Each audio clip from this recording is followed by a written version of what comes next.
ফজলুর রহমান সাহেব, আপনার শিক্ষাকে আমি এখন কোশ্চেন করি, আপনার দূরদর্শিতাকে আমি কোশ্চেন করি, আপনার যোগ্যতাকে আমি কোশ্চেন করি। আপনি একটা অযোগ্য, বুড়া, হাবড়া, একটা হুবড়ি, আপনি একটা গাবর ফজলুর রহমান সাহেব। আপনি কি, আপনি বাংলাদেশের একজন ইমানদার মুসলমানের সন্তানকে রাজাকারের বাচ্চা বলছেন, আর আপনি ভারতীয় কুত্তার বাচ্চা, ভারতীয় বেশ্যার বাচ্চা, আপনি এর কথার জবাব দিবেন?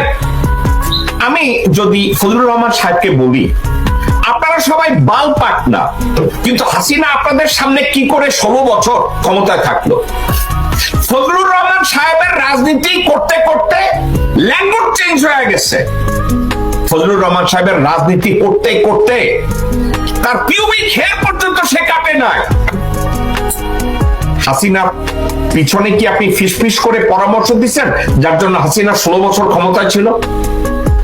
যেই ছাত্ররা আন্দোলন করে হাসিনাকে এবং ভারতীয় আধিপত্যবাদকে বাংলাদেশ থেকে তাড়াতে সমর্থ হয়েছে, বাংলাদেশের জনগণের কাছে কার মূল্যায়ন বেশি হবে, আপনার না ছাত্রদের, ছাত্র জনতা? আপনি বলবেন একেবারে আপনার ছেলের মতো বয়স, ওকে, ছেলের মতো বয়স, সবার রাজনৈতিক ভাবে আপনারা সামাজিক পতিতার মতো রোল প্লে করেছেন গত 53 বছরে। আজকে যদি ছাত্রদের ভিতরে যোগ্যতা নিয়ে, দূরদর্শিতা নিয়ে, তারপরে রাজনৈতিক প্রজ্ঞা নিয়ে, দেশপ্রেম নিয়ে সামনে এসে আপনার চেয়ে বেশি ভূমিকা পালন করে, সেক্ষেত্রে আপনি ফজলুর রহমান ঈর্ষান্বিত হয়ে এভাবে কোটা দিয়ে আপনি কথা বলে তাদের কাছ থেকে সম্মান পেতে চান? ফজলুর রহমান সাহেব, আপনি আমার শত্রু না। ফজলুর রহমান সাহেব, আপনার সম্পর্কে আমার কোনো খারাপ মানসিকতা নাই, কিন্তু এটা কি করছেন আপনি? ফজলুর রহমান যদি দেখেন আপনার একটা সন্তান দেশপ্রেম দিয়ে, উদারতা দিয়ে, শিক্ষা দিয়ে, দূরদর্শিতা দিয়ে, ব্যক্তিগত ব্যবস্থাপনা দিয়ে, নীতিবোধ দিয়ে আপনার মতো বেশি কন্ট্রিবিউট করছে, সেক্ষেত্রে ছেলের নেতৃত্ব মেনে নিতে অসুবিধা কি?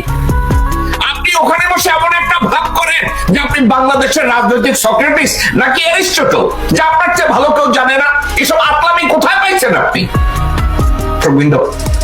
কয়েকদিন আগে শামসুজ্জামান দুদুর কষ্ট হয়েছে, আজহারির ওখানে, মিজানুর রহমান আজহারির ওখানে মাহফিলে এত লোকজন কেন যায়? তো এখন আমরা সবাই শামসুজ্জামান দুদুর সমালোচনা করেছি, এখন ফজলুর রহমানও মিজানুর রহমান আজহারের দিকে তাকাইছে। সমস্যাটা কোন জায়গায়?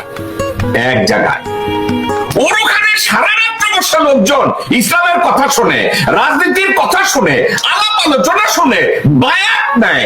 আমি ফজলুর রহমান মিটিং দিলে 5 জন আসে না, সারা রাত বসা তো দূরে থাক, আমার বক্তব্য শোনার জন্য আধা ঘন্টাও থাকে না। এবং আরো একটা কথা, বাংলাদেশের রাজনীতিতে এটা কেমন সংলাপ যে এখন আপনারা রাজনীতিতে যখন আপনারা দেউলিয়া, সেক্ষেত্রে ইসলাম নিয়ে কেউ যদি ওয়াজ মাহফিল করে, সেক্ষেত্রে যদি ইসলাম কোরআন শিক্ষা দেয়, তাফসীর মাহফিল করে, এখানে আপনার অসুবিধা কি ফজলুর রহমান সাহেব? আপনি কি বাংলাদেশে ইসলাম সম্পর্কে কোনোদিন 10টা মানুষকে বসিয়ে আপনি কারোর কাছে কথা শুনিয়েছেন? শুনেন নাই। আপনার কথা কেউ শুনেছে? শুনে নাই। আপনি বলেছেন পৃথিবীর কোন প্রান্তে এ ধরনের ওয়াজ মাহফিল হয় সারা রাত মাইক লাগিয়ে? কোথায় হয়? সাউথ আফ্রিকায় হয়। কোথায় হয়? সৌদি আরবে যখন সবে বরাত হয়, সবে কদর হয়, অথবা হজের সময়, অথবা ওমরার সময়, সেখানে কত সময়ের জন্য মদিনা মনোয়ারা বন্ধ থাকে, সেক্ষেত্রে কত সময় ধরে মক্কা শরীফের আমাদের মক্কা শরীফের মসজিদ নববী কোন জায়গায় আমি এটা বলি না, মক্কা শরীফের যেখানে মেইন আমাদের স্তম্ভ, যেখানে মানুষ তাওয়াফ করে, যেখানে মানুষ নামাজ পড়ে, ওটা কতক্ষণ বন্ধ থাকে? ওখানে কন্টিনিউয়াসলি ইবাদত বন্দেগী চলতে থাকে। আপনি একটা উদাহরণ দিয়েছেন। আপনি মুসলিম ব্রাদারহুডের জলসা সম্পর্কে আপনার কি ধারণা আছে শামসুর রহমান সাহেব? আপনি টিউনিশিয়ার মুসলিম ইসলামিক জলসা নিয়ে আপনার কি ধারণা আছে? সেনেগালের মুসলিম জলসা নিয়ে আপনার কি ধারণা আছে? কোন ধারণা আছে? আপনার আজকে পিক করতে হলো মিজানুর রহমান আজহারের ওখানে কে বাধা দিছে আর কে বাধা দেয় নাই। একটা কারণে বাধা দেয়, আপনার মতো হারামজাদারা ইসলাম থেকে মুসলমানদেরকে দূরে সরাতে চান। আপনারা তো বদমাইশরা আধুনিকতার নাম দিয়ে মুসলমানদেরকে একটা খারাপ নাম দিতে চান, কবিতা লিখতে চান, গদ্য লিখতে চান, আপনারা তো হারামজাদারা।